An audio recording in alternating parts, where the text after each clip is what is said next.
সবাই কেমন আছো? দ্য হাউস কিচেন কর্নারে আমি চলে আসছি।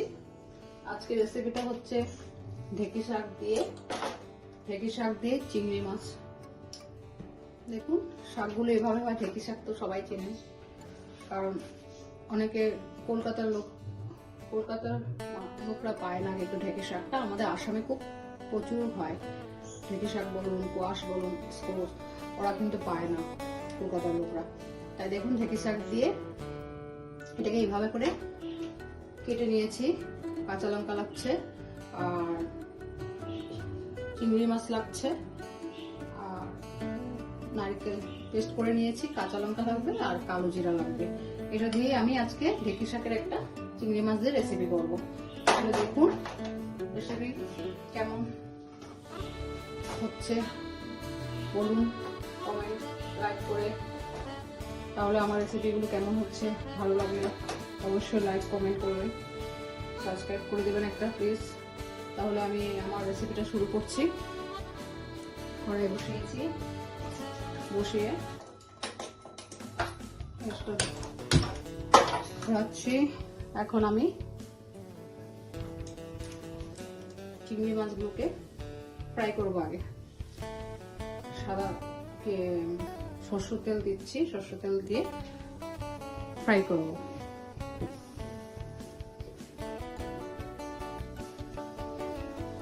সরষের তেল দিয়ে আমি চিংড়ি মাছগুলোকে ফ্রাই করব।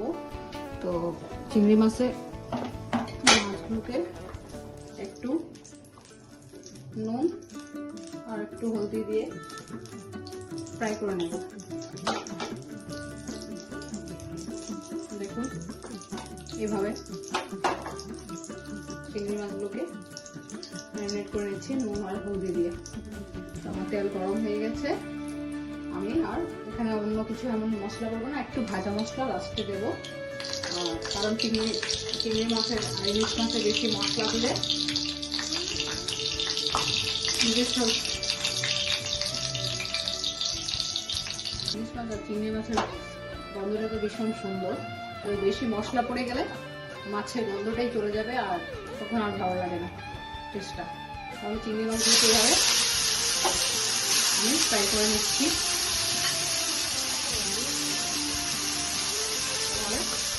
হলুদ আর নুন দিয়ে এগুলোকে ফ্রাই করে তুলে নেব। আজকে অনেকে ঢেঁকি খায়, সব আমিষ যদি নিরামিষ খাই সে কিন্তু রসুন দিই না। অন্য ঢেঁকি শাক রসুন দিয়েও ভালো লাগে, আলু দিয়ে রসুন দিয়ে ভালো লাগে। তারপর ঢেঁকি শাক মুগ ডাল দিয়েও ভালো হয়, অনেক রকমই করা যায় ঢেঁকি শাককে। নারকেল পেস্ট করেও ভালো লাগে খেতে। আমি আজকে নারকেল দিয়ে আর চিংড়ি মাছটাকে করবো ঢেঁকি শাক।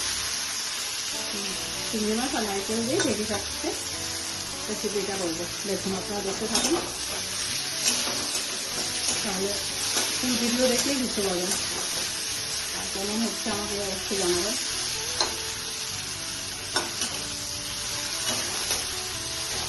তাহলে আমার চিংড়ি মাছগুলি ফ্রাই হয়ে গেছে, আমি তুলে নিচ্ছি। এভাবে দেখুন আবার কড়াইতেই আবার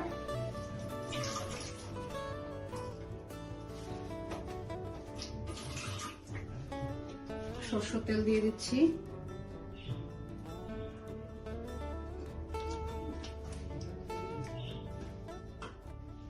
সরষের তেল দিয়ে দিলাম, মিঠা তেল, আর কালো জিরা ফোড়ন দিচ্ছি।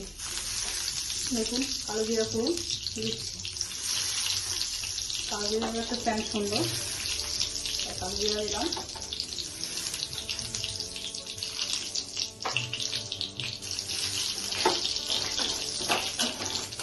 দিয়ে কাঁচা লঙ্কাগুলিকে ফেড়ে রেখেছি, এটা দিচ্ছি। এটা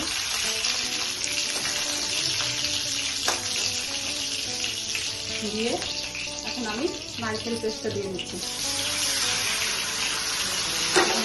রসুন আদা পেঁয়াজ কিছু করে নিই, ভালো লাগে না খেতে। এটা দিয়ে করলে, নারকেল দিয়ে করলেও খুব টেস্ট হয়। মাছ দিচ্ছি, চিংড়ি মাছ। তাহলে এইভাবে আমি ফ্রাই করে নিচ্ছি। নারকেলটাকে।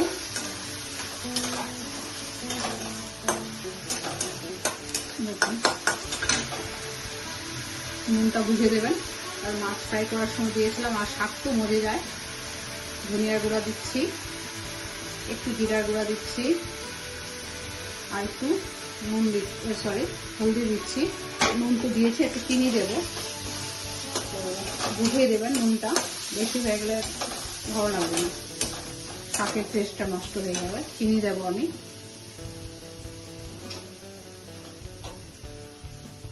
চিনি দিচ্ছি একটু। দুর্দান্ত গন্ধ পেয়েছে, কারণ নারকেল পড়েছে, কালো জিরেরও গন্ধ সুন্দর, আর চিংড়ি মাছের তেলটা ছিল, ফ্রাই করেছিলাম, ওখানে আবার তেল দিয়েছি, কিন্তু এত সুন্দর একটা গন্ধ বেরিয়েছে না। আপনারা বাড়িতে করে দেখবেন, অবশ্যই ভালো লাগবে। এখন আমি শাকগুলো দিয়ে দিচ্ছি, ভেজে শাকগুলো এইভাবে শাকগুলো দিয়ে দিলাম। দিয়ে এভাবে নাড়াচাড়া করে 10 মিনিট আমি এটাকে ঢেকে রাখবো। শাকটা এমনি মজে যায়, ঢেকে রাখবো একটু। এখন দেখুন চিংড়ি মাছগুলো দিয়ে দিচ্ছি।